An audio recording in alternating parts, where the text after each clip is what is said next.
समय की बात है। एक बहुत खूबसूरत राज्य था। उस राज्य में बहुत ही लालची आदमी रहता था जिसका नाम था कलंदर।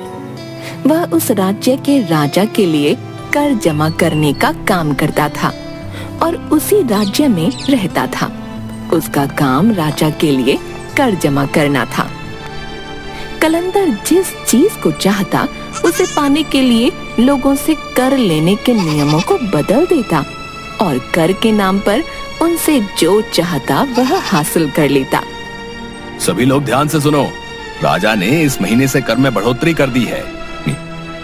ये तो हर महीने का है। आप तो हर तरह की चीज पर कर बढ़ा देते हो। ये मेरा नहीं, राजा का आदेश है जिस पर हम सबको सहमत होना होगा। वैसे भी कौन सा ऐसा महीना गया है जो आप बिना कर लिए हुए यहाँ से निकले हो? कलंदर अपने मन में सोचता है, अगर कर नहीं लिया तो अपना घर कैसे भरूंगा? राजा के यहाँ नौकरी इसीलिए तो की थी। अब आप कर में क्या लोगे? जैसे उनकी बकरियां, बैल, फसल इत्यादि। धीरे धीरे कलंदर के लालच की आदत की बात पूरी जगह फैल गई। कलंदर के कारण सब लोग वहां पर रहने से डरते थे। उसके पड़ोसी गांव में राघव नाम का किसान रहता था। राघव का एक बेटा था, विशाल, जो बहुत ही चालाक और बुद्धिमान था। राघव का परिवार बड़ी गरीबी में जी रहा था, लेकिन राघव का सपना था कि उसका बेटा एक बहुत बड़ा आदमी बने। यही सोचते हुए वो घर से निकलकर अपने पड़ोस के चाय वाले के पास गया। वहां पर उसके दोस्त बैठे थे और चाय पी रहे थे। चाय की चुस्की लेते हुए उनके बीच कलंदर की बात शुरू हो गई। कलंदर के बारे में पता चला, उसने फिर कर बढ़ा दिया है। हाँ, जब देखो कुछ ना कुछ ले जाता है कर के नाम पर। अरे यार, हम क्या कर सकते हैं जब राजा उसे पूरा सहयोग करता है। और उधर पास ही विशाल भी गुजर रहा था। उसने गांव वाले और अपने पिताजी की बात सुन ली थी, तो विशाल ने लालची कलंदर के बारे में सुना। उसने निश्चय कर लिया और बोला, मैं किसी न किसी तरह से इस लालची कलंदर को राजा से सजा जरूर दिलवाऊंगा। राजा को कलंदर के इस लालची स्वभाव के बारे में पता नहीं है, इसीलिए ये मुंह मांगे कर वसूल कर सबको सताता है। कलंदर एक बड़ा ही शातिर और चालाक आदमी था, इसलिए विशाल ने बहुत सोच समझकर एक योजना बनाई। अपने परिवार के सो के उठने से भी पहले वह अपने पिता के बगीचे में गया और वहां लगे एक छोटे से आम के पेड़ को खोज निकाल लिया। विशाल पेड़ को लेकर जल्दी जल्दी कलंदर के गांव की तरफ निकल पड़ा। उसे किसी भी तरह सुबह के समय ही अपनी योजना के अनुसार कलंदर के सामने पहुंचना था, वो भी तब जब वह लोगों से कर वसूल रहा हो। ठीक समय पर विशाल कलंदर के सामने पहुंच गया। उस समय कलंदर लोगों से कर वसूल कर रहा था। विशाल अपना परिचय देते हुए बोला, सरकार, मैं विशाल हूँ, अभी आया हूँ और मुझे ये पता नहीं है कि इस गांव में एक गरीब आदमी कितना कर देता है, क्योंकि मैं एक बहुत ही गरीब आदमी हूँ और मेरे पास देने के लिए कुछ भी पैसे नहीं हैं। कुछ ना कुछ तो तुम्हें देना ही होगा, तुम्हारे पास क्या है? विशाल ने अपने पेड़ की तरफ देखकर कहा, अब मेरे पास बस ये जादुई पेड़ है, इसके सिवा कुछ भी नहीं है।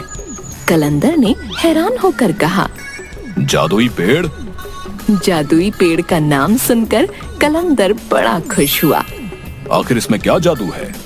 विशाल ने चालाकी से हंसते हुए कहा, अरे मालिक, ये बहुत ही कमाल का पेड़ है।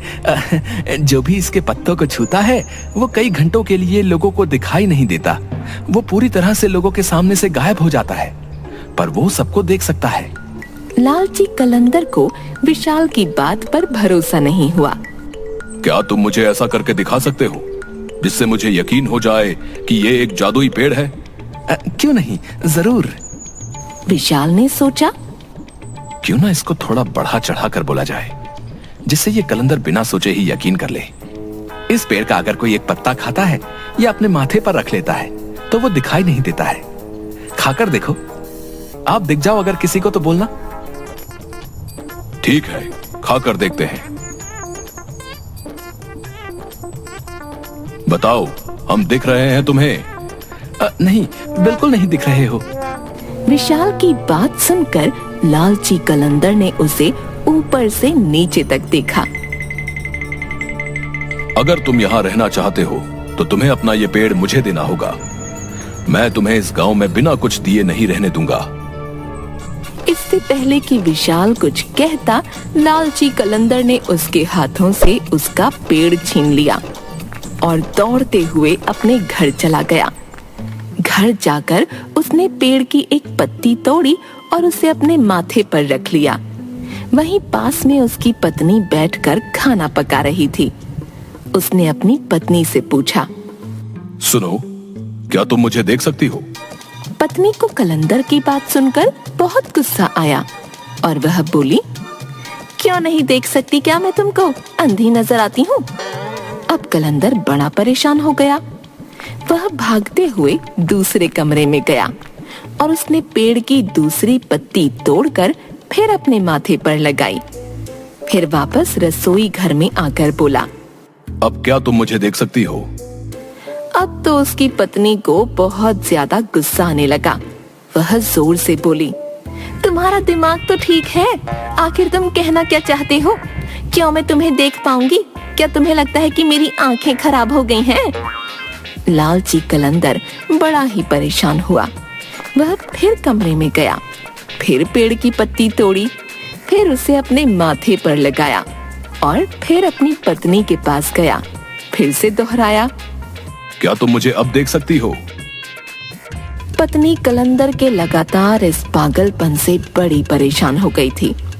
आखिर गुस्सा होकर उसने कहा, नहीं, मुझे तुम दिखाई नहीं पड़ रहे, मैं तुम्हें नहीं देख सकती।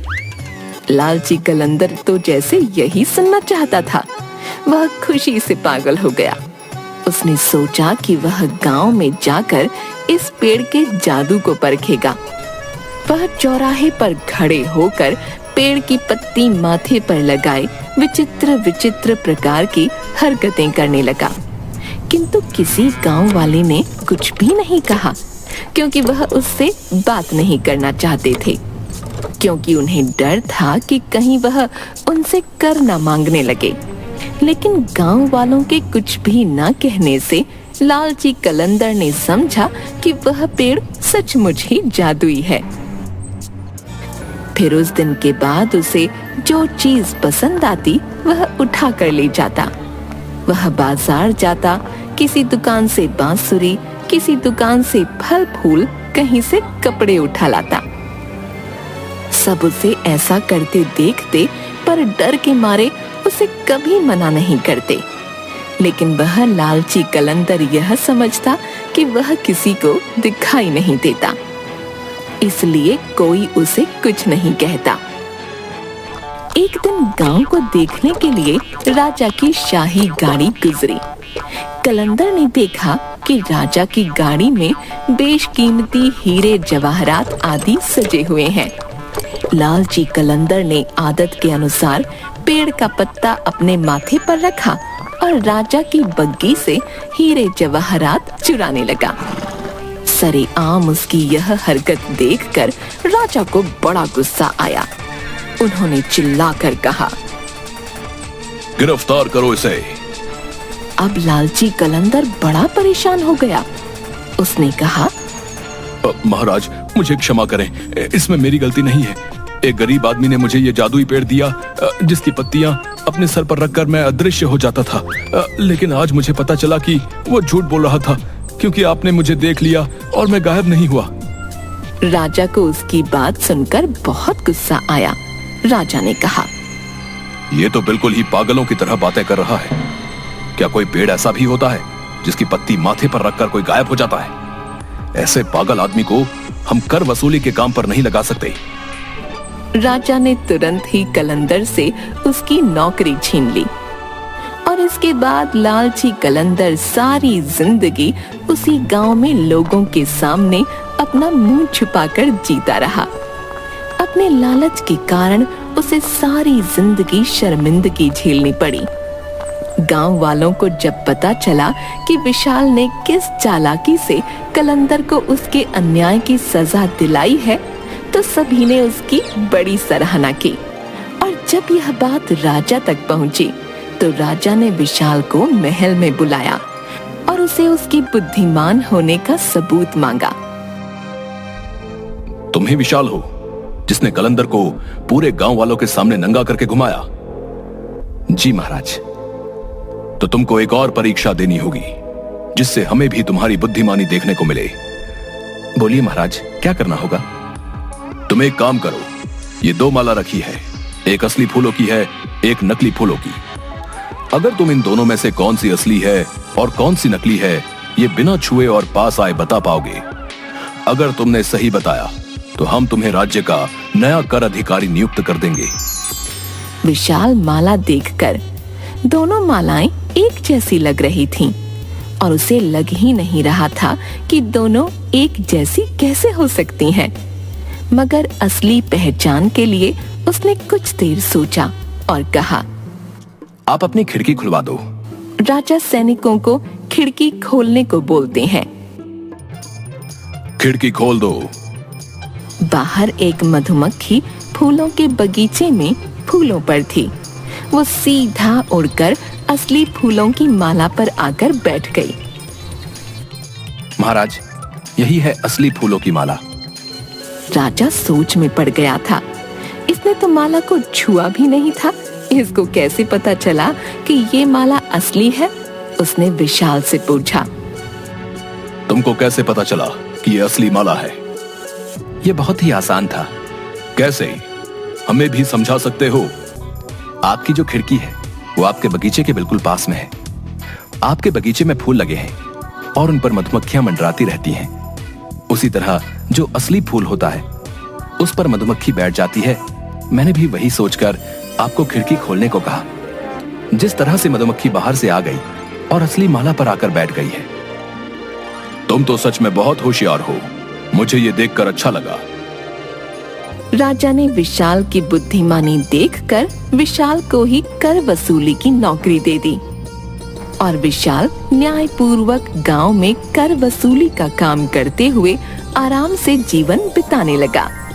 लालच और अन्याय के कारण कलंदर को अपनी जिंदगी लोगों के ताने सुनकर शर्मिंदगी के साथ बितानी पड़ी।